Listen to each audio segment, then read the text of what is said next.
Le cas de cette semaine est celui d'une coiffeuse de 22 ans en couple qui, pour elle, l'opinion des autres est vitale pour prendre quelconque décision dans sa vie. Donc évidemment que ça a des répercussions sur sa vie personnelle, professionnelle et sur le regard qu'elle a sur elle-même. Donc, on va explorer ça ensemble.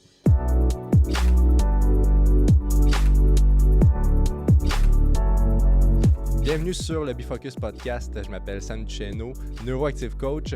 Et le concept du podcast est simple. Je reçois un cas d'une personne anonyme, un cas problématique, un défi, un blocage qu'elle a dans sa vie. Et je discute de façon de faire, de pistes de solutions, de questions précises que la personne pourrait avoir pour pallier à ce problème-là. Évidemment que je n'ai pas la vérité absolue. Je me base sur mes formations, les connaissances que j'ai. Je me base aussi sur l'information que je reçois parce que, contrairement en coaching privé, je ne peux pas creuser avec des questions précises pour aller voir le problème précis en soi. Je me base sur l'information que j'ai. Donc, on fait avec ça.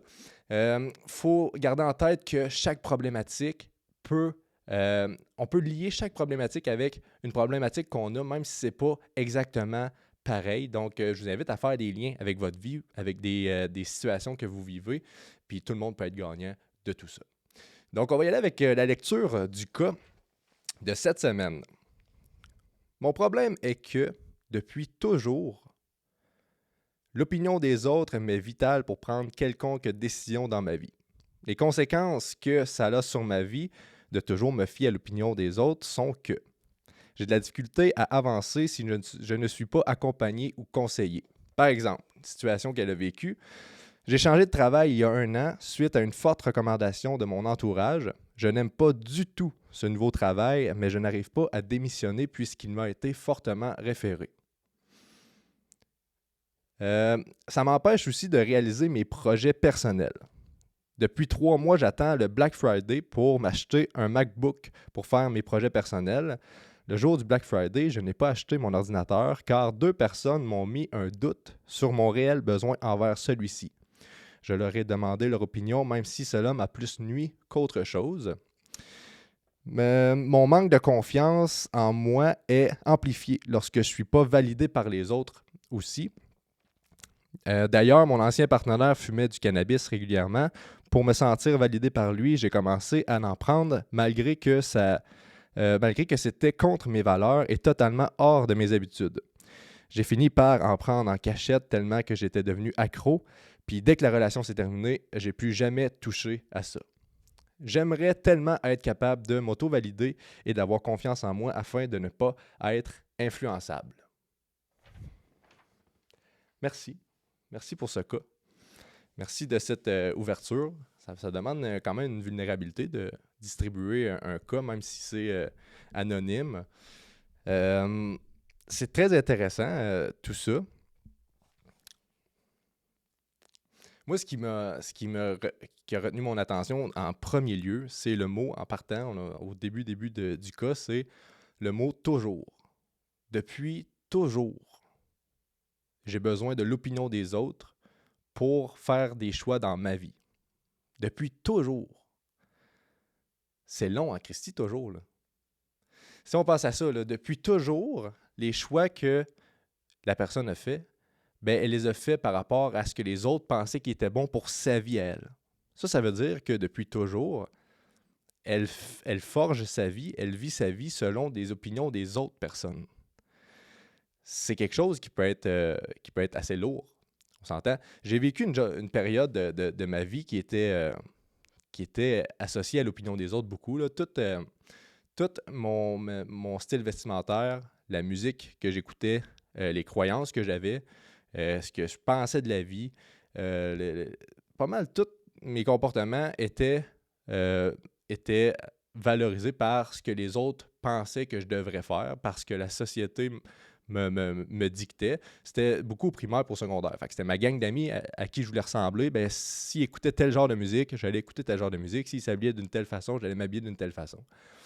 Puis je me souviens que cette époque-là, j'étais stressé de décevoir l'autre. J'étais stressé de ne pas être à ce qu'il pensait que je devrais être. Fait que j'étais tout le temps stressé de décevoir, mais j'étais déçu de moi-même.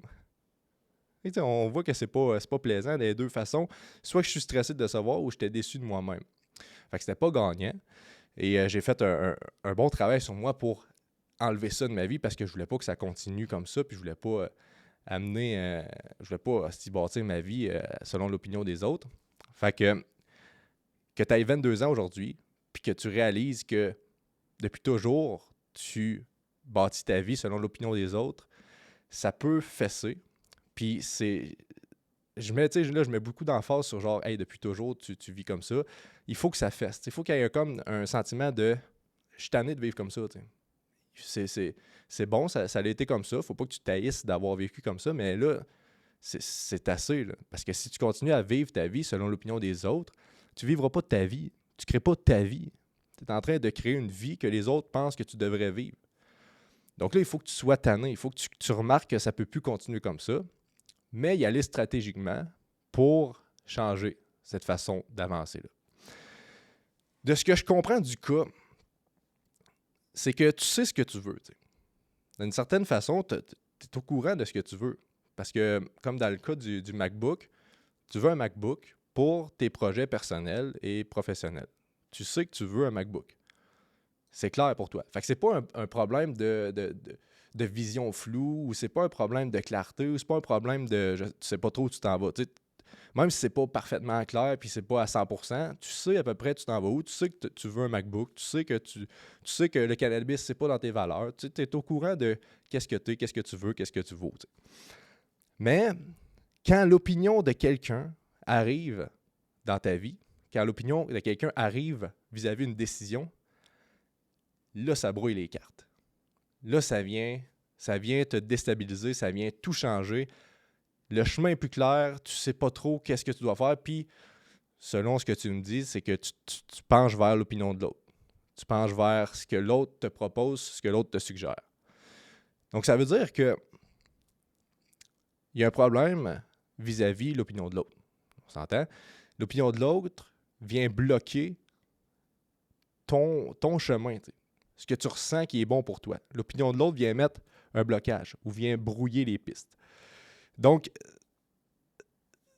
je vois deux pistes de questionnement ou de solution à propos de ça. C'est soit que de ne pas suivre l'opinion de l'autre ou de suivre ta propre opinion, ben c'est dangereux. Il y a un danger derrière ça. On ne sait pas c'est quoi. On ne sait pas comment, on ne sait pas qu'est-ce qui peut arriver, mais il y a quelque chose que ton esprit capte comme un danger. Parce que l'opinion de l'autre arrive, puis ça vient te créer des émotions, ça vient te bloquer, ça vient changer toute ta façon de voir les choses. Fait qu'il y a un danger où c'est selon ta perception de ta valeur à toi. Si ta perception de ta valeur à toi est plus faible que la perception de la valeur de l'opinion de l'autre, fait que ta perception de ton opinion à toi est plus faible que l'opinion de l'autre, ben si l'opinion de l'autre vient dans ta vie, dans une décision que tu dois prendre, tu vas mettre plus d'importance mathématiquement à l'opinion de l'autre parce que la valeur est accordée à l'opinion de l'autre. Ça, c'est tout inconscient probablement que ça se passe. Dans le cas où que c'est au niveau de la valeur, c'est quand on parle de valeur, on parle d'estime de soi, directement. L'estime de soi, c'est la perception qu'on a de notre propre valeur, de ce qu'on vaut. C'est quoi qu'on vaut comme humain? C'est notre estime de nous-mêmes. Lorsqu'on a une faible estime de nous, ben la plupart du temps, les autres, on les perçoit avec une plus grande valeur que nous-mêmes. Donc, lorsqu'on perçoit les autres avec une plus grande valeur que nous-mêmes, ben leur choix, leur façon de penser, leur façon de se comporter, ben ça a plus de valeur à nos yeux. Fait qu'on se dirige vers ça. C'est pour ça que moi, à l'époque, la musique que j'écoutais, ben, c'était les autres qui me disaient quoi écouter. C'est eux autres qui ont raison. Moi, je ne vaux pas assez, contrairement à eux. Fait que je vais y aller vers ça. Puis il y a tout un comportement de peur du rejet ou peur d'être abandonné ou de toutes ces choses-là parce que c'est eux qui décident si moi, je mérite de faire partie de leur groupe. Donc, c'est eux qui décident si je suis abandonné ou rejeté. Puis là, on peut aller loin dans ce processus-là. C'est pas le but de l'épisode aujourd'hui. Mais si on se concentre sur l'estime de soi, c'est que la valeur que je m'accorde à moi est plus basse que celle des autres. Donc, dans ce cas-là, il faut aller vers un questionnement sur notre propre valeur. Il faut aller chercher c'est quoi qui fuck dans ce moment-là. Puis comment qu'on fait? Ben, c'est questionner premièrement, c'est qui l'autre? Parce qu'on parle de l'opinion de l'autre, mais l'opinion de l'autre, c'est extrêmement large. Puis je ne crois pas que si tu es en train de marcher dans la rue, tu penses à acheter ton MacBook, puis tu croises une personne que tu ne connais pas, puis elle dit « J'achèterai peut-être pas de MacBook », tu vas tout changer tes plans, puis tu n'achèteras pas de MacBook. Si tu ne la connais pas, la personne te dit ça, tu sais que ça n'a pas nécessairement d'impact. Mais là, dans l'histoire, c'est tes amis qui t'ont dit ça. Fait que peut-être que quand c'est des personnes que tu tiens, que tu aimes, que tu es proche, que tu as une relation avec eux, tes paris, tes amis, tes parents, ta famille, frères, sœurs, ça a peut-être plus d'impact sur tes décisions. Donc, là, au moins, on peut cibler c'est qui l'autre qui, selon nous, a plus de valeur que nous. T'sais. Et de cette façon-là, on est capable d'aller questionner, est-ce que c'est vrai que l'autre a plus de valeur que nous? Puis là, on peut tomber dans une... Il y en a souvent que quand on se met à parler de valeur, puis d'estime de soi, puis qu'on dit que tu dois être la personne la plus importante dans ta vie, que tu dois être la personne qui a le plus de valeur dans ta vie parce que c'est ta vie, c'est toi qui as créé, il n'y a personne d'autre qui a créé à ta place. Il y a des gens tout de suite qui vont se dire « Ouais, mais je ne veux pas devenir égoïste. Je ne veux pas tomber égocentrique. Si je me mets à dire que c'est moi le plus important, c'est moi, c'est égocentrique, je ne veux pas tomber dans ce niveau-là. » T'sais. Puis je comprends le questionnement, mais là, il faut faire la différence, il faut démêler ça parce que être égoïste, c'est pas de se mettre en premier. Parce que être égoïste, ça peut être même justement le contraire. Si tu écoutes l'opinion de l'autre, puis tu prends tes décisions selon ce que l'autre veut que tu fasses, toi, tu ne seras pas bien avec toi-même. Tu vas être déçu de toi. Tu n'auras pas ce que tu veux nécessairement. Tu vas juste tout faire pour plaire à l'autre. Fait que tu vas être stressé de décevoir l'autre la plupart du temps. Ça veut dire que ton état interne, quand tu es avec l'autre, c'est pas super. Tu es dans le stress, tu es dans la déception de toi-même, tu es dans essayer de plaire, essayer de plaire à l'autre. Je pense pas que c'est de cet état-là qui est le mieux pour contribuer à l'autre, pour avoir des belles relations. Donc, si tu veux ne pas être égoïste, ben c'est pas en essayant de plaire à l'autre, c'est en essayant d'être bien avec toi-même. Puis quand tu es bien avec toi-même, ben dans tes relations, ça se transmet. Là. Quand tu es heureux, heureuse, quand tu es en alignement avec toi-même, quand tu es bien, quand tu es en paix, quand tu es sur ton X, quand tu suis ton purpose, ça se transmet. Puis quand tu es avec les autres, ben les autres aiment ça être avec toi. Ils sont bien. Ils sont élevés vers le haut parce que tu te respectes. Ils sont poussés à se respecter aussi. Tu sais. Ça, c'est contribuer. Ça, c'est ne pas être égoïste. Mais pourtant, tu te choisis, tu te respectes, tu prends tes propres décisions, tes propres choix. Donc, il faut faire la différence entre les deux, puis assumer qu'on est la personne la plus importante de notre vie, assumer qu'on est prêt à prendre ce rôle-là, puis de faire la différence entre la valeur que j'ai, la valeur de mes opinions, la valeur que moi j'ai, puis l'opinion de l'autre, puis sa valeur. T'sais. Puis je dis pas qu'il faut pas écouter ce que l'autre dit, là. C'est bon, là. Une opinion de quelqu'un, c'est considérable. Tu fais « OK, je vais y penser, je vais y réfléchir. » Si finalement, j'avais pas vu ce point de vue-là, good, merci, parce que ça me fait voir les choses au clair. Mais si ça vient tout chambouler ce que toi, tu veux vraiment, puis que finalement, tu vas pas vers ce que tu suis, bien là, il y a un problème d'estime et de valeur que tu dois recadrer un petit peu. Ça, c'est le numéro 1. Numéro 2, j'avais parlé du niveau de danger, du niveau de risque. Il y a une conséquence négative de ne pas écouter l'opinion de l'autre. Puis ça fait un lien avec les deux. Honnêtement, là, l'estime de soi puis le risque de ne pas écouter l'opinion de l'autre, ça fait ça se colle bien ensemble. Mais si on réfléchit, l'opinion de l'autre, si elle vient me tout changer ce que je pense que je voulais dans une décision comme le MacBook, par exemple, ou même la situation de sa relation, si dans ta relation, toi, dans tes valeurs, c'est le cannabis, c'est non, tu veux pas prendre ça, c'est pas dans tes valeurs, puis finalement, tu le fais pour que l'autre te valorise, ben l'opinion de l'autre, ça veut dire qu'il y a comme un danger de ne pas être valorisé par l'autre, de ne pas suivre l'opinion de l'autre. Fait que la question que je t'invite à te poser, c'est parce que, tu sais, le danger est souvent inconscient. On le sait qu'on a ce comportement-là, mais on ne sait pas pourquoi. Puis le pourquoi, c'est peut-être parce qu'il y a un danger caché qu'il faut juste mettre en lumière. Et lorsqu'il est en lumière, il est comme plus inconscient. Donc, on peut travailler avec. Tant que quelque chose est inconscient, on ne peut pas travailler avec. On peut pas le changer, on ne peut pas le moduler. Puis c'est ce que je fais la plupart du temps en coaching privé.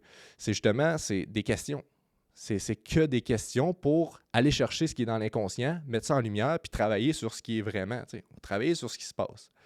Fait que pour mettre en lumière quelque chose qui est dans l'inconscient, la question que je t'invite à te poser, c'est ce serait quoi, ou plutôt c'est quoi la conséquence négative de ne pas suivre l'opinion de l'autre? Ou c'est quoi la conséquence négative de ne pas être validé par l'autre? Et là, c'est important de laisser monter ce qui vient. Même si ça ne fait pas de sens, même si la réponse à cette question-là, qu'est-ce qui pop à notre esprit, ça ne fait aucun sens, tu fais, c'est pas croyable. Si ça vient à ton esprit, c'est qu'il y a une partie de toi qui y croit. Fait qu'il faut l'accueillir, il faut la regarder en face et la questionner. Cette croyance-là, parce que c'est une croyance, cette croyance-là, est-ce que c'est vrai? Et qu'est-ce que je fais avec ça maintenant? Est-ce que je veux conserver que si je ne suis pas validé, ben je risque de me faire... Par exemple, je vais donner un exemple. Moi, c'était ça. Quand je disais que primaire, secondaire, l'opinion de l'autre, c'était primordial pour moi. Musique, tout ce que je vivais, tout ce que je pensais, je me fiais à ce que les autres faisaient pour vivre ma vie. Là. Mais quand j'ai fait mon travail personnel, je me suis rendu compte que ne pas me faire valider par l'autre m'amenait le risque d'être rejeté au final de tout. Parce que si je ne me fais pas valider par l'autre, l'autre ne m'aimera pas, l'autre ne voudra pas être avec moi. Et là, si l'autre ne veut pas être avec moi, bien ça veut dire qu'il va justement me rejeter, il va me tasser. Et moi, dans ma blessure d'âme, ben, le rejet était présent. C'est le rejet qui est le plus élevé dans cette blessure-là. Fait que me faire rejeter, pour mon cerveau, c'est extrêmement souffrant. Puisque me faire rejeter, c'est extrêmement souffrant, et que ne pas me faire valider, ça veut dire me faire rejeter, ben, il faut que je fasse tout pour me faire valider. Il faut que je fasse tout pour suivre l'opinion d'autres. Il faut que je fasse tout pour plaire. Il ne faut pas que je déçoive. Moi, j'étais en mission, là, parce que sinon, c'est dangereux. Il y a un danger derrière ça. Lorsque tu mets ça en lumière, là, dis de même, là, je me fais rejeter, mettons par mes amis, là, que, vu que j'écoute pas la musique qu'ils veulent là, ou qu'ils écoutent. Si je me fais rejeter, est-ce que c'est vraiment dangereux? Pas tant. Il ne me protège pas de la vie ou de la mort. Ça veut dire quoi? S'ils me rejettent, mettons que j'écoute pas la musique qu'ils veulent puis ils me rejettent, ça veut dire quoi? Ben là, ça veut dire que c'est pas des personnes pour moi, c'est pas des personnes que je veux dans ma vie. Ça veut dire que tant mieux, c'est le cycle naturel de la vie a fait le travail, puis on continue. T'sais. Juste de réaliser ça, là, ça fait du bien. Ça libère. Tout ce temps-là, moi, ça a duré 14-15 ans. Là. Pendant 14-15 ans, c'était dans ma tête. Là. Puis je combattais pour ça. Là. Même si ça fait aucun sens. Mais ça fait du sens pour mon système interne. Tant qu'il n'est pas questionné, tant qu'il n'est pas vérifié, lui, il est en pilote automatique, puis tout fait du sens, puis il cherche du sens à tout. Fait que là, c'est comme on va aller revoir le sens, on va re-questionner un peu, puis on va adoucir tout ça. Donc, en bref, là, je verrais trois solutions qui pourraient être mises en place pour pallier à ce problème-là. Je les ai notés ici. Là. Solution 1. Se prouver qu'il n'y a pas de danger. Ton cerveau croit qu'il y a un danger derrière ça. Si tu vas te prouver qu'il n'y a pas de danger, il va adoucir le comportement. Il va adoucir les émotions qu'il t'envoie pour prendre l'opinion de l'autre. Il va adoucir le sentiment de peur quand tu t'écoutes toi-même. T'sais. Fait que, comment on fait pour prouver à notre cerveau qu'il n'y a pas de danger? Malheureusement, c'est en allant vers la peur, en affrontant la situation. En utilisant notre conscience, notre attention, puis notre volonté, notre courage, et d'aller vers la situation. Donc, d'écouter notre propre opinion, même si ton père, même si ton ami, même si ta mère, même si ton frère, ta soeur te dit « Moi, je ferais d'autres choses. » OK, tu ferais d'autres choses, je comprends ce que tu dis. Moi, je sens qu'il faut que je fasse ça, donc je vais le faire. Ça va te faire peur, ça va te stresser, tu ne seras pas bien la première fois. La deuxième fois, ça va te faire peur, tu vas te stresser, tu ne seras pas bien un petit peu moins. Puis plus tu vas le faire, moins que ça va être pire. Parce que tu vas lui montrer que c'est pas dangereux finalement. T'sais. Les gens qui m'aiment, ils m'aiment quand même. Puis en plus, c'est positif parce que j'avance vers mes buts puis mes rêves, puis je m'aime de plus en plus. Fait que ça, c'est la solution 1. Solution 2, désamorcer le programme. Fait que comme je t'ai dit rapidement, c'est inconscient qu'est-ce qui se passe. Fait que ce serait d'aller visiter ton inconscient, d'aller questionner, de mettre en lumière le programme et de questionner, donc de reformater ce programme-là puis ces associations-là. La plupart du temps, c'est très, très difficile de faire ça seul parce que c'est comme nous-mêmes. Fait que c'est questionner nous-mêmes, c'est une partie de notre identité un peu, fait que c'est très difficile. Ce que je te conseille, si jamais ça vient, c'est vraiment intense dans ta vie, puis tu as de la difficulté à pallier, c'est de consulter un professionnel dans ce milieu-là. Pour la problématique, un professionnel comme un neuroactive coach, par exemple, fait que tu peux venir m'écrire en privé, puis on va pouvoir discuter de tout ça.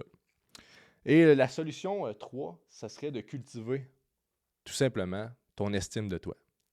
Donc, de te respecter dans des petites décisions de ta vie, où il n'y a pas nécessairement d'opinion de l'autre, mais de te respecter, de t'écouter, de prendre soin de toi.